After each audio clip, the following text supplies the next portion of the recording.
All right, let's see. Hey, I want to play this voicemail about the St. Jude Marathon. Give me voicemail number 3, Raymundo.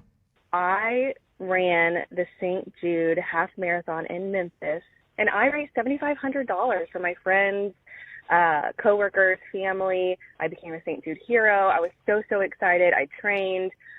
Then I pulled, I think, my IT band, and I couldn't finish the last 2 miles. Did not get a medal, so in the picture, I kind of pretended I was holding something up. I couldn't tell anyone because like Abby, all these people donated for me. I know it's still for a good cause, but I'll take it to my grave and to the Bobby Bones show. Well, whoa. I think it's fine. You tried. People donated for the hospital and for your effort. Yeah. I don't think you have to refund people back 20% because you didn't finish the last 20% of the race. As the show told me on Friday, when I was like, Abby's got to refund everybody if she doesn't do the race. You're like, no, it's for the hospital. Yeah. So you're good. What you could do, though, is hold up nothing and then use AI to put a medal in your hand. And then show the medal that you got. Yeah, but then that's just taking it too far. I don't like that. But she's already lying. She already lied. Why not? If you're going to lie. Go hard. Oh. Isn't that your motto? Hey, if you're going to lie, why not? Lie, go hard. Whose motto is that? Everybody's. America's. Okay, well, after I spoke, you said, isn't that your motto? So it sounded like you were saying it was my motto. Yeah, everybody's motto. Abby, you were sick. You missed Friday's show. Yes. Okay. It was rough. Oh my gosh. Friday was bad. Well, it actually started after Thursday's show. And I went home. I was really tired. It was like allergies all last week. And then after the show, I was like, I'm going to take a nap. I woke up and I felt like I was hit by a truck. I was like, what is happening? My throat hurt. So I went to the doctor and they were like, it's not COVID. It's not the flu. They gave me steroids because I was like, I need something. Like, I need to be on the fast track because I have a half marathon in 2 days. And they gave me steroids and powered through. And then, well, because I was going to do I was hosting like the St. Jude pasta party on Friday night, the night before the race. And that's where we give out awards to all like the people that raise money. And so that was another commitment I had. And I was like, I can't back out of this. It was a lot.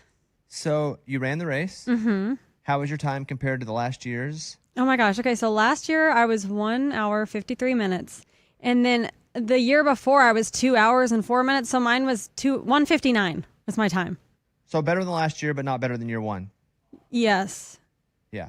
Is that yeah. right? No. Okay. Better than 2 years ago, which is insane because I trained 2 years ago. But I was just like, I was saying the whole time, I was like, the faster you run, the sooner you're done. And then my fiance, my fiance ran it too. And I was like, just go without me. Like, just go. I'll see you at the end. And then I got a notification because you can like register their bib and the app will tell you where they are.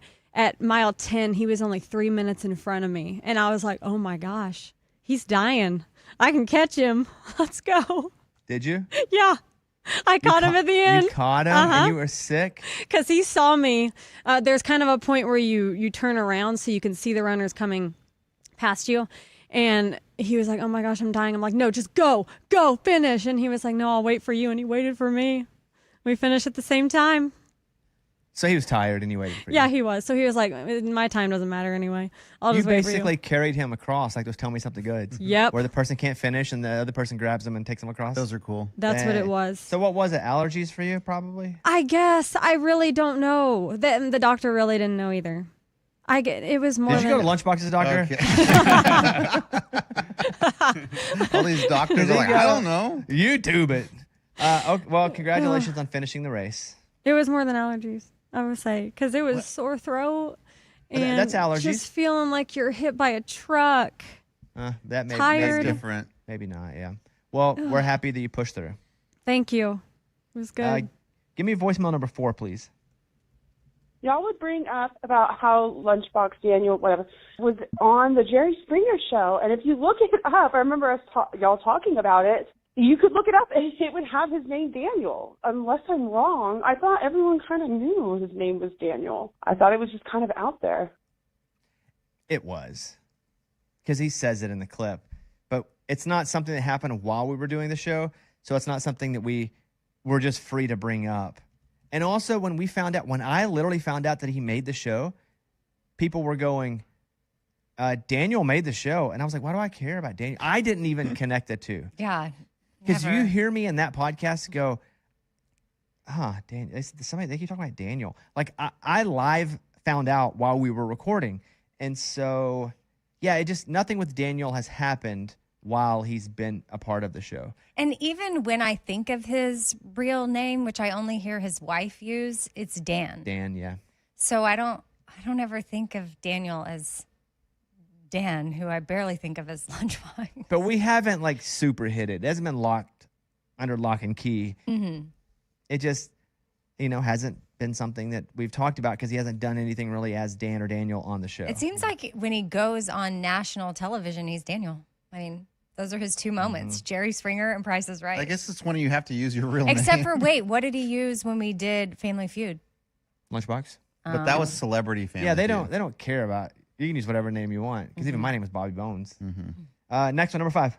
Morning, studio. This is Joy from North Carolina. I was listening to Best Bits, and Amy was talking about picking up some flowers for her yard. And I was wondering, is she no longer going to get flowers from Ray? Wasn't he selling flowers at some point? Is that coming back? What's the deal with that? Because it's spring. Just curious.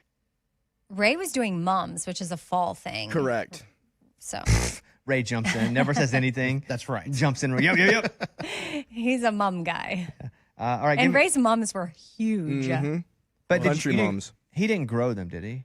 He bought them and then resold them. Yeah, I know the guy in the parking lot that does them, but yeah, it's usually September, October. It's definitely fall. Amy's right. Give me number 6, please. I have a question.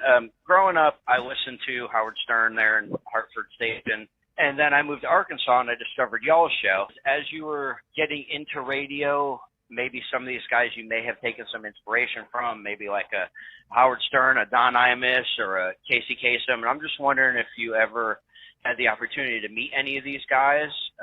If so, what your impression of them was. Did they live up to the expectation? Anyways, love the show.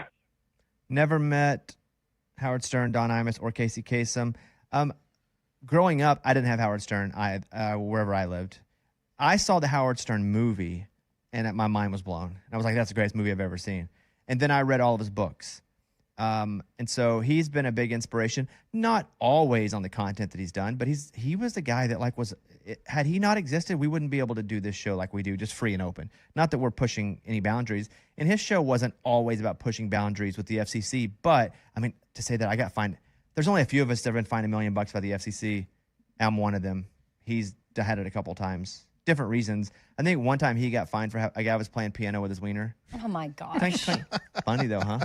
I mean, so people are like, you love Howard Stern? No, I do. And I would listen to Howard Stern a lot once I got older, but never met him. Those two I never met. I met Rick Dees briefly. But I didn't really have any radio people that I looked up to. To me, it was never about just radio. David Letterman was always my hero. This was just the medium I could get into first. So when I was a teenager. So there were people that I liked when I was a kid. Like there was this guy named the Outlaw, Tommy Smith in Little Rock. And he was never that nice to me once I got older. We worked in the same building in Little Rock. He wasn't mean. He was just dismissive. And so I was like, don't really like him much anymore. Bob Robbins was the big country guy, and he was super nice, but he played a lot of music. So that to me wasn't even about his personality, but he was the big country morning show guy. But he didn't do stuff. He played music. But Arkansas Keith would go fishing on his fishing show with him some. So I liked him. That's cool. Yeah. But I never really had radio people.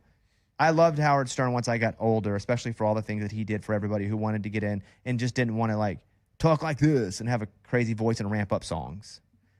But I didn't get to meet any of them. I really liked listening to Loveline. Remember Loveline? Dr. Juliana Corolla? Dude, that was so awesome. Watched it on MTV. Never really listened to it, but watched it when I was in college. I was working the news, like the late shift, I was 9 p.m. or whatever, and I remember it aired in Austin at night, and I just loved. That was the first time I could listen to a radio show at night. On radio? Yeah, so cool. I'm trying to think if there were shows that I was once I got older, I liked listening to Howard Stern because they would replay it in the afternoon on satellite. I would listen to that there. But I have podcasts that I listen to every single day now. But yeah, my people were never radio people for the most part. I never even had like a mentor on radio. Because by the time like I was starting to make it, I felt like they were all fools. Because nobody reached out to me to help me when I was trying to make it. By the time I made it, like, hey, I want to be your mentor. Screw off. You're a fool. I don't need your help. I've already made it. So that's what's up. You're just going to get beat down for so long, you know? Yeah. And then once you make your way up, people are like, I want to be your friend. Not so fast, my friend. All right. Thank you for the voicemails. Leave us one anytime. 877-77-Bobby. Around the room, Amy. So did you know that the White House has bees? So we're going to the White House. No, this is not political. I know. This is not political. This has to do with honey. The White House. I'm sorry. I should have started. Did you know that there's I just naturally go to you first. No, did you know there's a beehive at 1600 Pennsylvania Avenue? I did not. Okay, so I thought this was cool. So at 1600 Pennsylvania Avenue, which happens to be the White House, they started their beekeeping program in 2009. And it uses the extracted honey in meals that they serve there and as official gifts from the president and first lady to people that come visit. Maybe here's a jar of our that's White cool. House honey. And they also donate it to food kitchens in the area if they need honey. And I just thought that was cool because the hive is expected to add 30 pounds to the annual honey production this year, which is expected to yield more than 230 pounds. Dang. That's pretty cool. Pretty cool. And then something that just happened to the beehive is they turned it into, of course, a miniature White House. It's a White House hive. That's cool. This administration just did that. That's cool. I wonder if there's a President Bee that lives in There's the a bee queen. White House. They're royal. It's a queen bee. Oh, Yeah, they don't vote for bee's a theirs. queen, Royal. Yeah, It's queen bee. the That's a good queen point. bee. But I don't know. I just thought, like, man, if you got a jar of honey from the White House, you probably don't eat that. You keep it because honey doesn't go bad. Good point. And you keep it, and then maybe one day you Or sell you could eat Oh, it you all and sell then it. fill it with other honey and be like, this is my White House honey. No one will know the difference. So we'll save the official review for tomorrow on Tuesday Reviews Day, but Mike D went to watch the Michael Jackson movie. Just did you like it or not? Yes.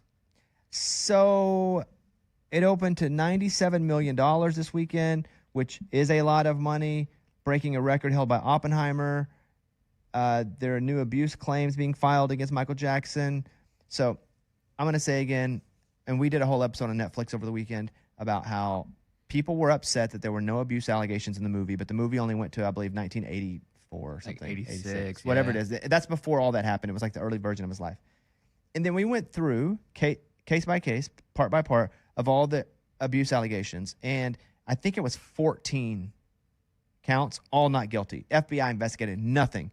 There were some payouts, but payouts can also be, this is bad for me, so I don't even want you saying it. I'm just going to pay you. So we went through all this on that show, and you feel free to watch it or go back and on the Bobbycast feed. I just have a problem with this, and I'm going to read it to you first fully before I interject my thoughts.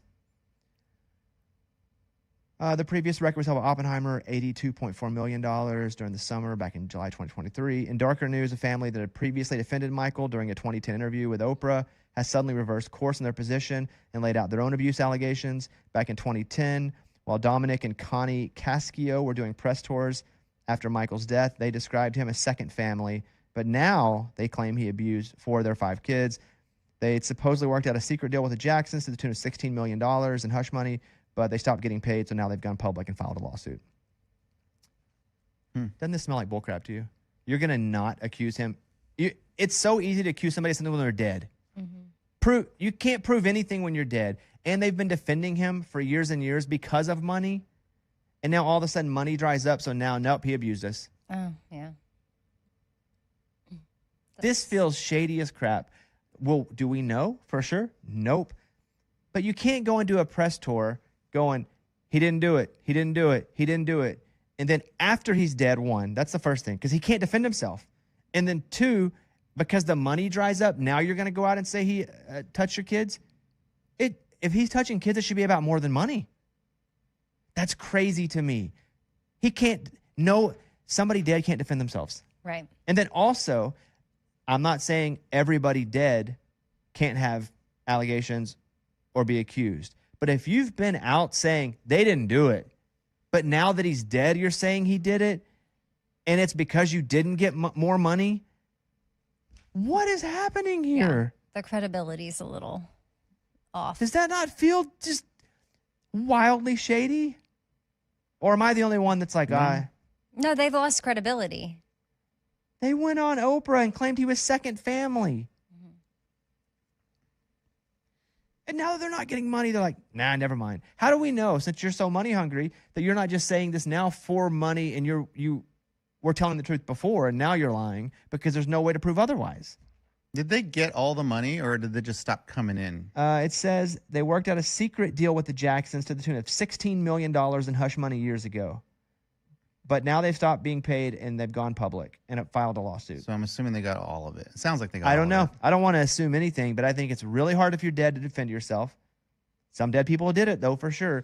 But if you've already been out saying, no, they didn't do it, and you were taking money to say that, I'm just not going to believe you. Because he might have done it. Who knows? We don't know for sure anything. But I can't just lean on their side with all those factors in play. Mm-hmm. Are they wanting something now? If they have filed a lawsuit, it can't be criminal because he can't go to jail. So it's got to be for more money. And then if they get the money, then they're going to be like, okay, cool. Yeah, no, we're back second to family. even. Right. He's our cousin. Right.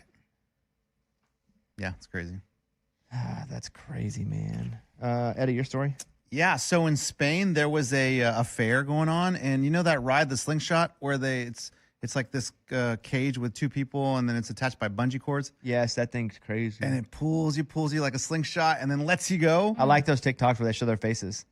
Yes, and they act like the bar's broken. Yeah, like, oh, something's wrong. Right. So anyway, this thing, it went up, and when it went up, one of the bungees popped. No. One of the bungees popped. So when it came back down, it fell like kind of sideways and slammed into one of the side poles that kind of supports it. Oh my God. Luckily though, there were two people in it. They're okay. It hit other people that were on the ground as well. So like what? 4 people were injured, but everyone's okay. Crazy video. That's really scary. You're gonna show? Oh, here we go. Look, it's behind us. Okay, it's up. Pop. Oh, it went down. Oh, Look at that. Oh.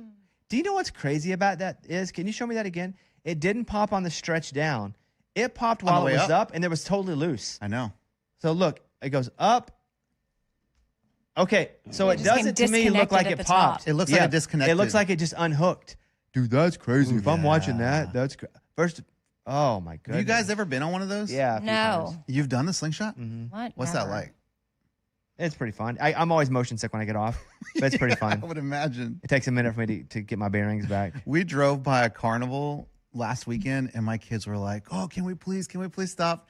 And it's just hard for me to be like, "Yeah, let's just go." Oh, I wouldn't roadside it. No chance I'm roadside stopping. First instinct is just like, "Nah, we're good, guys. We're good." Morgan, your story. Okay, I'm so excited about this because I was not a huge Marvel fan. I didn't even really know that the universe existed when Avengers Endgame came out. But now they are re-releasing Avengers Endgame to theaters this September, and it's going to have some new footage in it.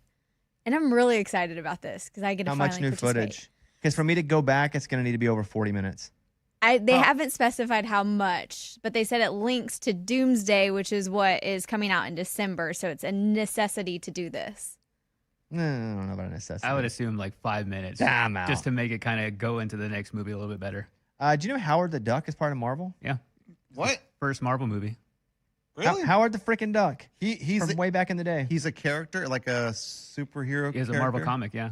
Yeah, and at the end of one of the Avengers movies, he's like in a small scene. I remember the movie from back when I was a kid. Yeah, I think he has a cameo in every Guardians of the Galaxy movie. That's what it is. It's Yeah. the Guardians of the Galaxy. I No think. way. Yeah. Howard the Duck. Howard the Duck. You guys remember that? Yeah. Howard the Duck he's hilarious. He'd call the girls toots, remember? Come on, toots. Wait, is Howard the Duck an actual duck or is it a person? He's a duck. But he talks like But a he human. looks like a person. He smokes a cigar. He's large. A large duck. He is Yeah. in Guardians. I think I know where he's at in Guardians too, but I never knew about Howard the Duck. It's the scene that I remember seeing is like an after scene after the credits. Yeah, he's at the very end of the first one. I watched on Amazon last night some of Stagecoach. You guys watch any? Any live? No. I had a I friend just saw clips. text me that was like, "Hey, you at Stagecoach? And I thought they were, and they wanted to meet and greet or something. So I was like, oh, I don't even want to answer this. Because usually if someone's like, hey, are you here? That means they're there, and they want to meet and greet with the artist. And I was like, no, not there. It's kind of a mess. Been before. And they were like, oh, I'm watching on Amazon. And I was like, oh, they're not asking me for anything. This is awesome.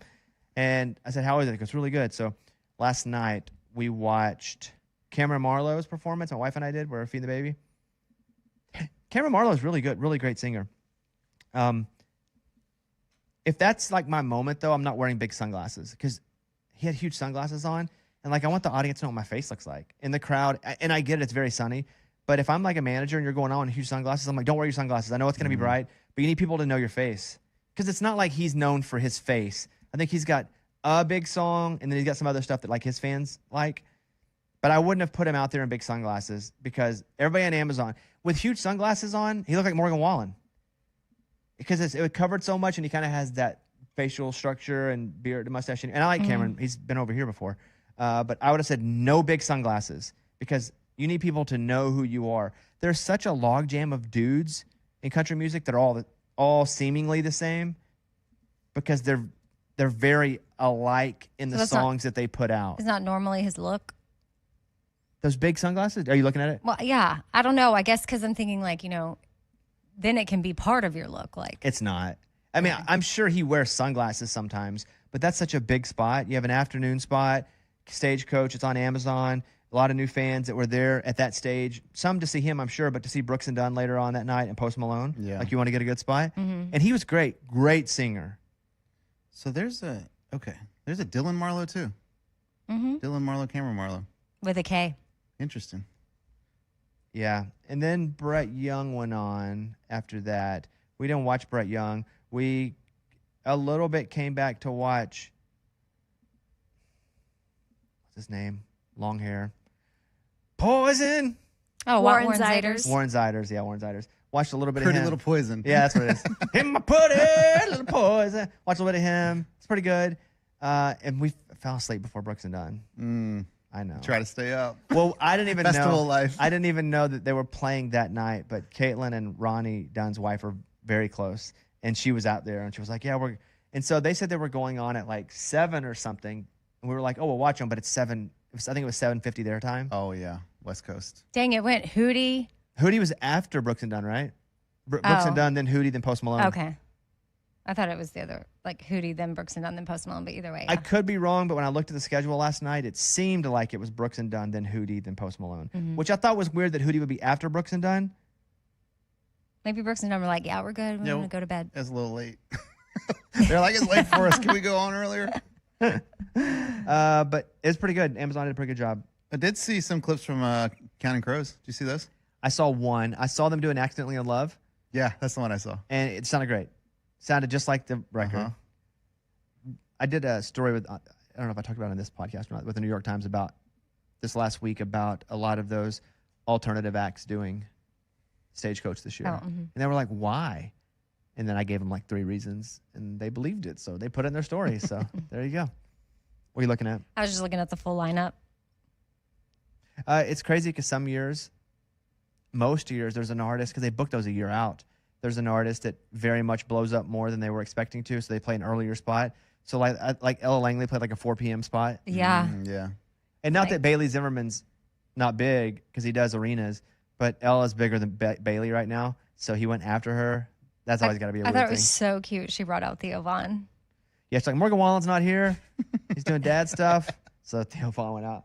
All right, so here's what we're doing. We're going to get back to a couple other segments here from the show today. We'll play that didn't make part 1. And then there's an episode that I did of my YouTube series, Father Knows Less, which we're going to play. That'll be on here. I'll do some Q&A, and then that'll be it. That right? That's that good? it. All right. Thank you, everybody, for listening. We will see you guys tomorrow. Hope you have a great